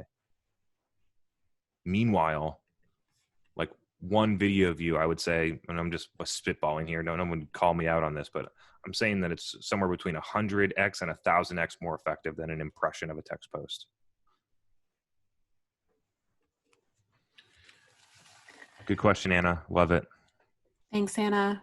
We have a couple more that were submitted in advance. They're just not on the show. So should I knock those out so they can listen later? We got, people in the chat. You guys got first priority. So if things are coming up, feel free to drop them in. Otherwise, we'll have the ones that came in already. Yeah. We've got most of the questions in the chat have been answered. So send some more and I'll throw one out and then we can go back to the folks that are here with us live. Nadine's got a good question here. I can answer it real quick. It came in just now. Oh, Nadine, great. you want to come on, or you just want me to answer this one short?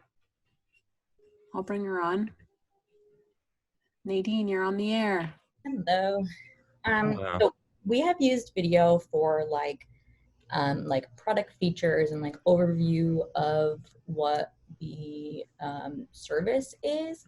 I'm wondering maybe, I mean, we are a small, 5-person-ish startup, and I'm wondering maybe if we have some videos just of our CEO talking about the product or like value points, or like trying to like reach our audience directly through that, if that's like more personable and more human and kind of like give us a better sense of awareness or not, or if we should just stick to features, value points.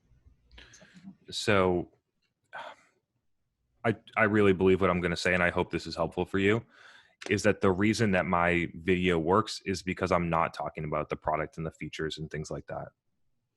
Okay. And so it's a really weird mindset to take. But if you had a human, it doesn't have to be your CEO. It can be literally anyone in your company. This is not a seniority. This is not having a C-suite title. There are plenty of SDRs out there. Not to say that SDR is a low title, but there are plenty of SDRs out there that are absolutely crushing on LinkedIn and driving the business. Right. And so it can be anybody. The key is to figure out what your buyer needs, and then pretend like literally go into LinkedIn, and I'm not the CEO of Refine Labs. I'm just Chris, the guy that knows about demand gen. And if you can switch your mind and really switch on that, you act very differently. The content that you create is very different. And oddly enough, when you create the different content without thinking about the product and the features and the sales, more people will consume it. And when more people consume it, more people are like, hey, that guy Chris, he works at Refine Labs, what do they do? And then I see this flow a lot. Tons of good content, tons of profile views. People go down to the profile views, they see Refine Labs, they click on Refine Labs, they go to LinkedIn, they look at the LinkedIn page, they click on LinkedIn, they go to the website, and they ask for a demo.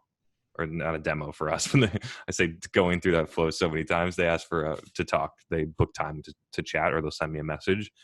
And so that it's the separating the difference between awareness and like consideration conversion. And so when I'm on LinkedIn, I'm in awareness mode. So and like the product things are in consideration mode. People are in consideration, they're in a different place than LinkedIn.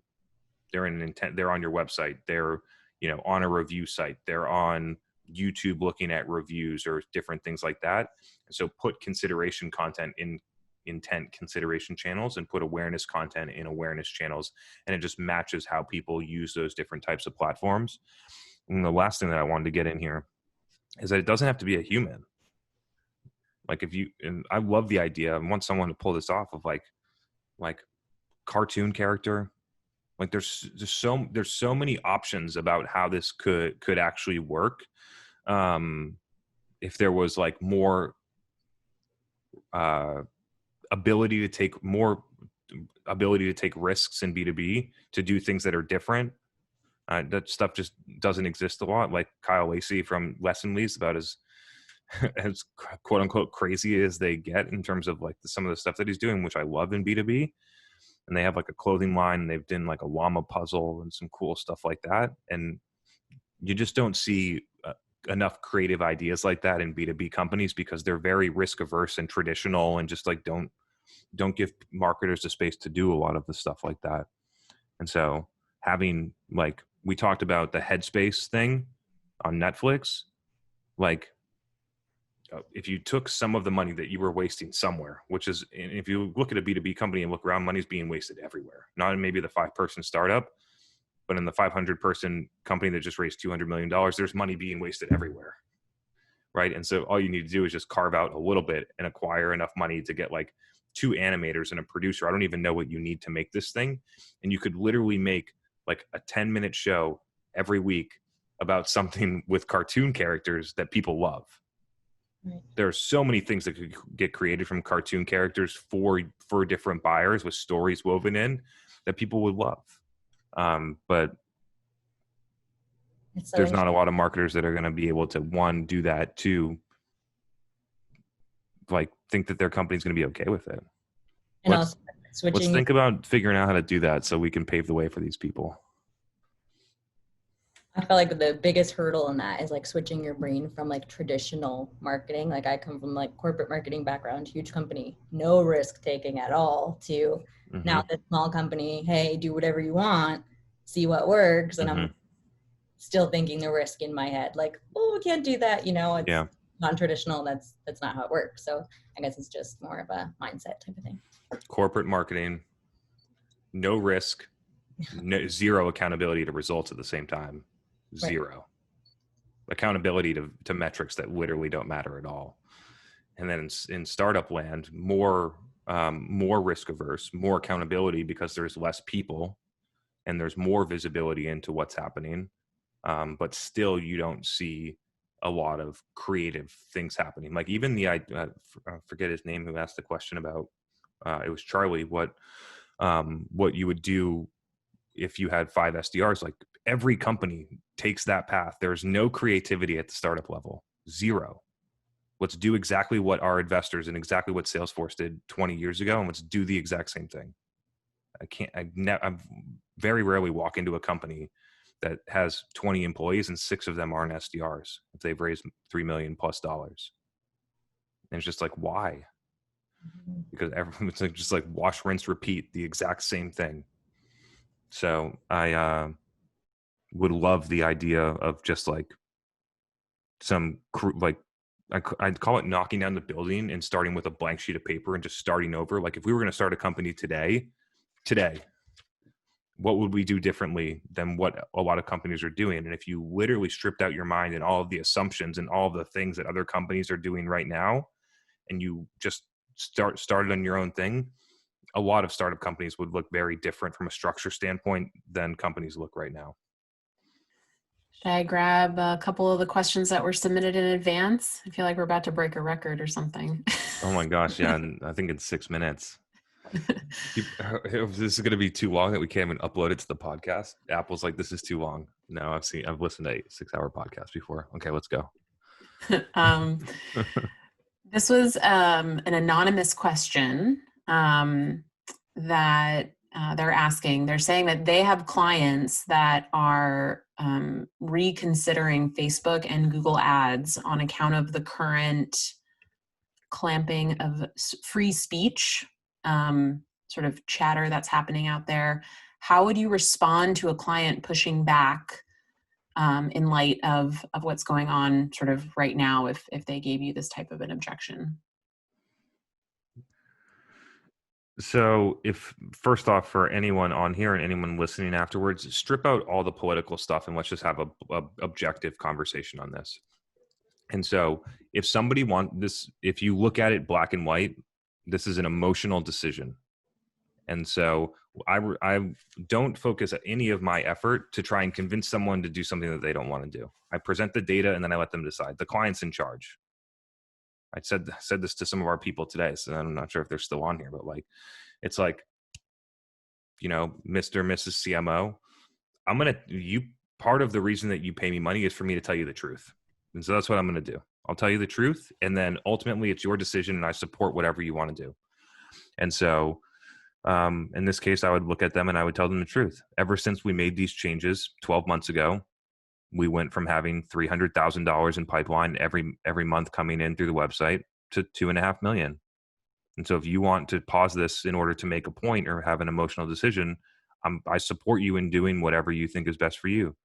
However, when next month, when the pipeline drops from 2.5 to 1.3, and then the following month it drops to 600K, and then the following month it basically moves back in flat lines, then we're not going to have a conversation about results. So if you'd like to shut them off in order to do that, you could just say the word, I'll shut them off. But those are the consequences, and I'm here to tell you the truth. And so that's my advice would be to spend a little bit more time considering this objectively from a business standpoint, because that 2.5 million is 65% of your pipeline right now. And so it's not only you making a point, it's going to affect your 40-person sales team when that pipeline goes away. And so that's an example of how I would do this. And generally, like one of the things that I love about being in my seat is I have no emotion to my customers' decisions. Like they can do whatever they want to do, whether they want to shut off the ads or not. We're still getting paid. All I'm here to do is give them the most honest, best advice for them to grow their business, and then they decide. Good answer, Chris. We have another new person with a question. I'm going to bring on Monique. I'm going to unmute you. Are you able to come on? Sounds good. Yeah. Can you hear me? What's up, we Monique? can hear you. Hello. Don't recognize you. Is the first time? Yeah, I've listened in a few times. It's my first time joining in. Great. Good to see you. And for sticking around for this long. Kudos. Yeah, it's been a solid one. I think I picked the right one to jump into. It'll be the longest one in 3 minutes. Yeah. That's for sure. And I'm definitely going to ask a long question. So, okay. So I guess I'll try to kind of set some, parameters around it. So I did just recently join with a new company, a B2B SaaS company, actually in the video space. So I'm marketing to other marketers, which is fantastic. Mm-hmm. You know, we honestly have such a high demand right now, obviously considering the space of video. And we do have some really solid content. I am coming in at a stage where there's a lot of foundational work needed. At the same time, the concept of demand gen, I'm literally here to bring it to the company. So I'm working on foundation. I'm working on making some changes towards creating quality in the pipeline. So there's a lot of noise in the demand. Mm-hmm. And then I'm also working towards trying to get an understanding in the company and actually allow the dollars to spread into content distribution and pipeline growth. Mhm. Right now, 100% of the dollars are in paid ads on Google. It's through an agency. I'm taking it in-house for a bit just to fix some things that I can obviously see are wasting. And then I'll probably reconsider whether that stays with me, I hire someone, or I outsource again. But How many employees? Just so I have a sense of the scale here. do you, for the full company or for the marketing team alone? Full company's fine. We just scaled in the last year, and mind you, I just came in at the end of this last year. They went from like 20 to 50, and Okay. they're hiring rapidly right now. Yep. Okay. Good. Mark- So it gives me an marketing order of magnitude. In marketing, yeah, please, that would be helpful too. It's probably let me guess. Hold on, this will be fun. It's somewhere between 2 and 5. Oh, you know what? I was the 6th person to come on team. Okay. I'll give them That's credit. 10% of employees going to marketing is actually strong. Yeah. And they did a good job of going into creative. So we have a solid creative team. So I guess better to work on structure around creatives than to work with low creativity and too much structure to come into. So yeah, I guess bringing to the question, you know, I kind of understand all the things I need to bring to play here. I have a lot of this whole kind of yes from leadership on, yeah, we totally are all for putting the dollars in. You get the metrics. We're all for investing more in, you know, content distribution and more things like that. We're also all for understanding we need to drive better quality, get some of the noise out. And there's just something in the back of my head that keeps reminding me that whole, like, there's going to be this question of, but why did our inbound lead quantity drop? And I answer it literally every day. yeah, I think I feel confident in the thing I'm going forward with. I just feel like I'm missing something that I'm probably going to get a little blindsided of in answering that question and making sure we're all kind of moving forward together. Yeah. So the easiest way to do this, because I do it all the time and I've tried it and had times where it didn't work and then I learned from them. And now I have a time where our success rate is pretty high in getting someone to change their perspective when presented with this information. The first thing that you need to do is you need to figure out where are the places where the garbage is and narrow it in. Like B2B SaaS, 50 employees, they hopefully have marketing automation with basic attribution into a CRM. And you should be able to narrow in on, is it the Google ads? If it's the Google ads, it becomes very easy. Like, we're going to save the agency fee, we're going to save this, and we're not going to have our SDRs calling people that don't close.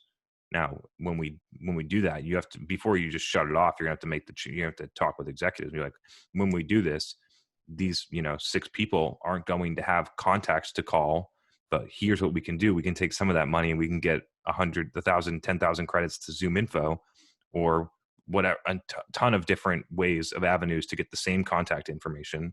And we can have them just give them an alternative so that they don't have something like they don't have the rug pulled out from under them, for lack of a better way to say it. Right. So provide an alternative. Most companies don't do this, it's not because they think the marketing's working. It's because they don't know what to tell their SDRs to do. So they just keep doing it. And so I've recognized to solve both of those things. One, show them that it's definitely not working and that it's actually a waste of time, SDRs time and marketing dollars, and then present a temporary that could move to a permanent, if successful, alternative for how people can source contact information to do the same thing they're doing right now. And then once you have that information, then you can go and look at what are the ones that are working. Where are they coming from? If you listen to the show enough, you know that they're coming from a demo form. Just surface that. And then what you need to do is you need to compare the funnels. I put a chart to customers, not customers. These are people that we're done an analysis for. And sometimes it's when we do a year long, like a past year look at a current customer, and we show them the funnel differences. And I just put at the top, low intent, content, download, webinar attendee, content syndication, virtual event attendee, trade show booth attendee, low intent. And then I put high intent, pricing, demo, contact us. And when you just go number of total contacts, number of whatever you want. If you want to do MQL or you want to go straight to SQO, you do you, but I just go straight to SQO because I think those mid stages are more just noise of people doing a process. I don't think you learn much there. Straight to SQO. You'll just have the conversion rate differences. And then you go to win. And at the bottom, you look at, okay, we had 700 leads in the high intent bucket and we won 50 deals. And we had 27,000 leads in the low intent bucket and we won 4 deals. And so when you look at these side by side, and what I've done on the next slide is I've modeled it out, we need to change our mindset on volume. And if we look at these conversion metrics instead of these horrible conversion metrics over here, we actually only need 300 more leads in order to grow at 30% next year. Or, you know what I mean? You know your numbers more, but that's the way that I frame it up to people, and it works. People need to change their mindset on volume because the volume mindset has been driven based on super low efficiency, predictable revenue mindset. And it's not the only way to get it done.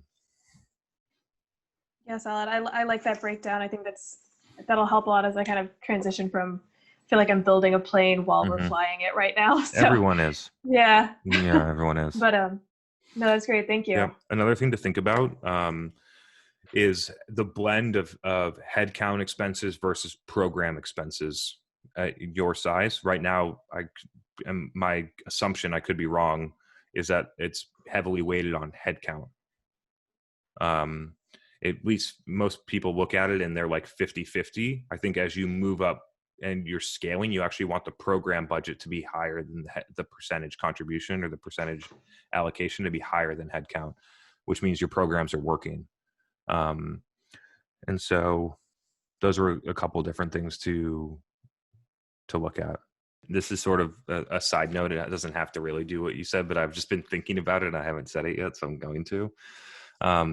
Is that because sometimes the VP of sales, especially at a company of that size, is the one that's driving the requirement for the volume, right? And so in those type of companies, VP of sales, I need 1,000 leads a month or whatever. And then if you ever want to go in a route that's more like mine, where it's 50 leads, but they convert way better into sales and you get more revenue on 50 leads than 1,000, it gets blocked because of the VP of sales, because they've hired too many SDRs and they need that. And so in 2016, this is the time, in the way that I figured out that I'm not sending those types of leads to reps is I called them. And so in terms of and I called them and I listened to them and heard what they said to me and heard what their level of interest was. And I decided that I don't want to send that to a sales rep. Right. And so I think one of the interesting things to debate as like a thought experiment is if you were trying to decide whether or not a lead source was good, then you should send the first 10 to your CEO or your VP of sales or your CRO, and they can make that call. I think that's an interesting way to look at it. I don't know what leaders of companies would actually do in that instance, but I think it would be interesting for them to actually see. Like I can't imagine that one executive at that level has ever called one of their ebook content syndication leads.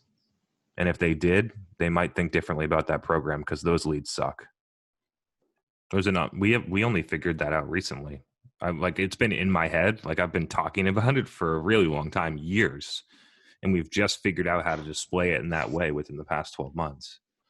So give it a shot. It definitely works. Hopefully I'll stick on here for a few more weeks and be able to have some update later on. Yeah, I would love that. Awesome. This is a great first question for your first DGL. Nice job, Monique. Thanks. It's 9:39. Okay. Chris.